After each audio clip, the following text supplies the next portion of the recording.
ask, we were talking backstage beforehand, and I think Tom brought it up, and maybe you can all chime in on this because you were all there.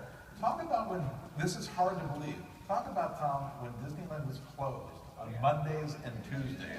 Well, yes. Disneyland was closed Mondays and Tuesdays. If you wanted to go to Disneyland and not ever wait in a line, you could go on a school day, ditch school. Not that I, promoted that, but it did happen once or twice.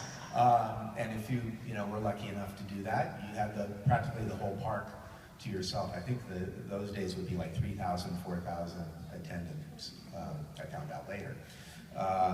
And then if you wanted to go on a Saturday, say in February or March, this park was still pretty generally empty. It was wintertime, it was cold, it might drizzle.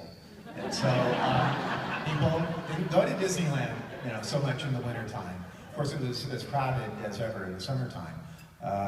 And there was also a time when I started going to Disneyland often, that meant 4 times a year. That's like, you're going to Disneyland a little too much.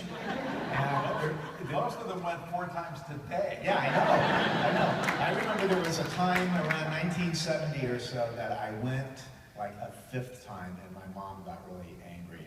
And she and my dad were like, debating whether they were going to take me to a doctor, a shrink, because this obsession has got to, get under control. But you would also go in the park, and you would not encounter anyone else who was apparently a Disney fan. Well, you might. So if you met that person, that was like the Parent Trap or the Patty Duke show, where you got, you like Disneyland too? Really? You come here 3 times this year also? Wow. I mean, that was like, you didn't have the internet. There was no way of knowing. I think it was a very closeted thing back then.